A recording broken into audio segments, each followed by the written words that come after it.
Good morning student. आज हम पढ़ने वाले हैं चैप्टर 4 और इस चैप्टर में पढ़ेंगे दो चरों वाले रैखिक समीकरण।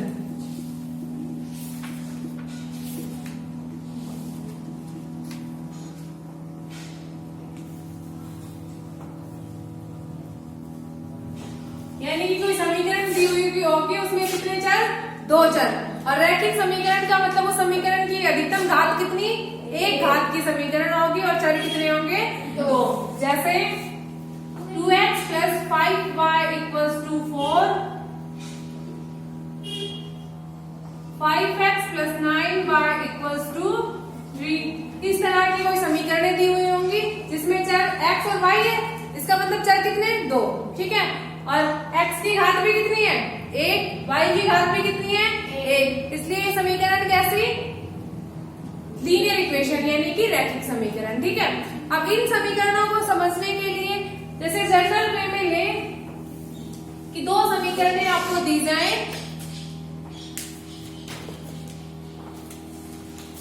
एक समीकरण आपको दी a1x + b1y + c1 = 0 और दूसरी समीकरण दी है a2x + b2y + c2 = 0। ये एक समीकरण युग्म दिया है और आप किस तरह से निर्धारित करोगे कि ये दोनों समीकरणें किसको प्रदर्शित कर रही हैं? दो लाइनों को प्रदर्शित कर रही हैं। और वो लाइनें मतलब तीन कंडीशन हो सकती है, या तो दो लाइनें एक दूसरे को काट दें, ठीक है, या फिर वो एक दूसरे के समांतर चली जाए। ठीक है। ये पहली लाइन, ये दूसरी लाइन, ये फिर से पहली लाइन, ये दूसरी लाइन, या फिर एक लाइन के ऊपर ही दूसरी लाइन हो। तो ये तीन कंडीशन, पहली कंडीशन, दूसरी कंडीशन और तीसरी कंडीशन। यानी कि जब लाइनें एक दूसरे को काटेंगी, ठीक है, काटेंगी तो वो किसी न किसी बिंदु पर मिलेंगी। ठीक है। और वो बिंदु क्या कहलाएगा? इन दोनों समीकरणों का अद्वितीय हल। ठीक है। दूसरा, समांतर का मतलब दो रेखाओं के बीच की दूरी नियत रहेगी। यानी कि यहां से इस पॉइंट से और इस पॉइंट की लंबवत दूरी ली जाए, या फिर इस पॉइंट से इस पॉइंट की लंबवत दूरी ली जाए, तो वो दूरी हमेशा बराबर रहने वाली है। बराबर रहने वाली का मतलब ये है कि अपन यहां देखें या फिर किसी और बिंदु पर लंबवत दूरी का माप करें तो वो दूरी हमेशा नियत रहेगी। नियत रहेगी इसका मतलब ये है कि वो लाइनें कभी भी एक दूसरे को नहीं मिलेंगी। नहीं मिलेंगी तो क्या कंडीशन? उसका कोई सोल्यूशन भी नहीं होगा, यानी कि कोई हल नहीं होगा, कोई हल नहीं। ठीक है। तीसरी कंडीशन कि एक लाइन के ऊपर ही दूसरी वाली लाइन हो। ठीक है। एक लाइन के ऊपर दूसरी वाली लाइन का मतलब ये है कि ये वाली पहली वाली लाइन दूसरी लाइन को इस पॉइंट पर भी मिल रही है, इस पे भी, यानी बहुत सारे बिंदु ऐसे होंगे, मतलब सभी बिंदुओं पर एक पहली लाइन दूसरी लाइन को मिलेगी। ठीक है। इसका मतलब वो कितने बिंदुओं पर मिलेगी? अनंत बिंदुओं पर मिलेगी। अनंत बिंदुओं पर मिलेगी तो उसके हल भी कितने होंगे? अनंत हल होंगे। ठीक है। यानी कि इस दो कंडीशन ऐसी हैं जब हल निकल रहा है, पहली कंडीशन में और तीसरी कंडीशन में, एक दूसरे को प्रतिच्छेद करती है या फिर एक दूसरे को ओवरलैप करती है। उस कंडीशन में तो क्या होता है, इन दोनों समीकरणों का हल ज्ञात कर सकते हैं। उसके अलावा कंडीशन ये होता है कि जब दोनों एक दूसरे के समांतर हो तो उस कंडीशन में हम कोई हल ज्ञात नहीं कर सकते, क्योंकि वो रेखाएं एक दूसरे को मिलेंगी भी नहीं।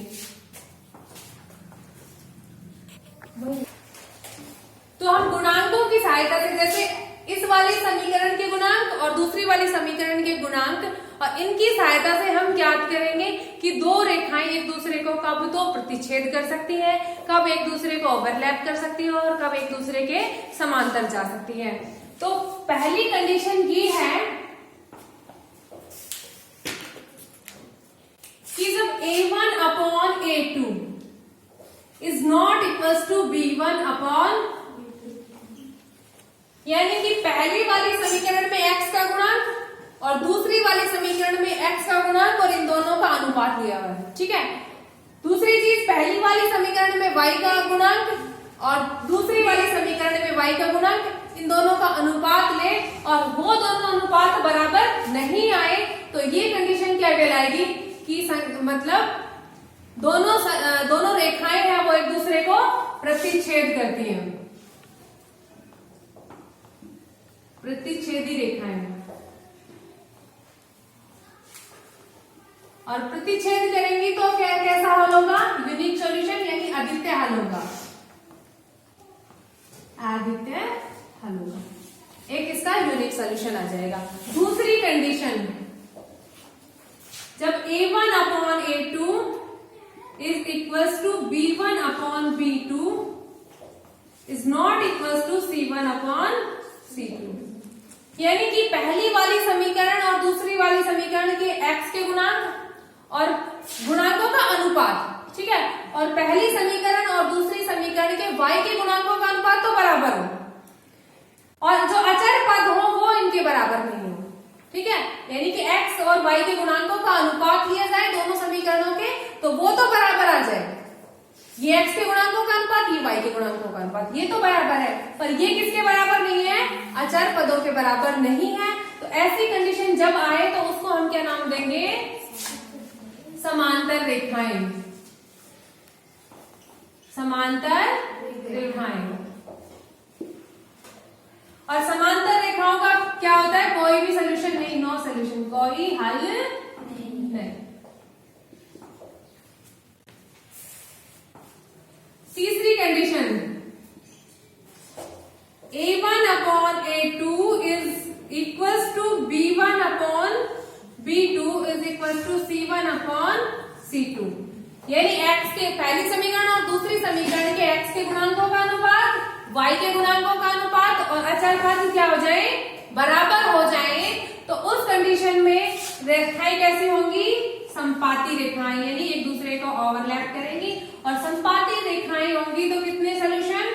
इनफाइनाइट सोल्यूशन, अनंत हल हो जाएंगे, ठीक है। ये तीन कंडीशंस हैं कि हम गुणांकों को देखकर कैसे पता लगाएं कि जो दो रेखा युग्म दिया हुआ है वो दोनों रेखाएं प्रतिच्छेदी होंगी, समांतर होंगी या फिर संपाती होंगी। जब A1 upon A2 is not equal to B1 upon B2 आ जाए तो उस कंडीशन में क्या होगा? ये रेखाएं प्रतिच्छेदी होंगी, और जब प्रतिच्छेद यानी एक दूसरे को इंटरसेक्ट करेंगी तो एक बिंदु पर इंटरसेक्ट करती है, और जिस बिंदु पर वो इंटरसेक्ट करेंगी वही बिंदु उनका क्या हो जाएगा? यूनिक सोल्यूशन हो जाएगा, अद्वितीय हल हो जाएगा, ठीक है। दूसरी condition, A1 upon A2 is equal to B1 upon B2 is not equal to C1 upon C2, यानी x तथा y के गुणांकों का अनुपात तो क्या हो?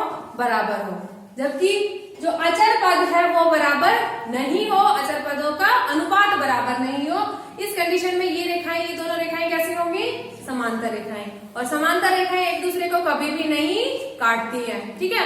एक दूसरे को नहीं काटेंगे तो मतलब सोल्यूशन भी नहीं होगा, तो इस कंडीशन में उस समीकरण युग्म का कोई हल नहीं होगा। तीसरी कंडीशन, जब A1 upon A2 is equal to B1 upon B2 is equal to C1 upon C2, x के गुणांकों का अनुपात, y के गुणांकों का अनुपात और अचर पदों का अनुपात जब बराबर हो जाए, इस कंडीशन में रेखाएं कैसी? संपाती, ठीक है। संपाती का मतलब एक दूसरे के ऊपर होंगी, ठीक है, और एक दूसरे को ओवरलैप करेंगी तो अनंत बिंदुओं पर मिलेंगी एक दूसरे से, और अनंत बिंदुओं पर मिलेंगी तो हल भी कितने हो जाएंगे? अनंत हो जाएंगे, ठीक है।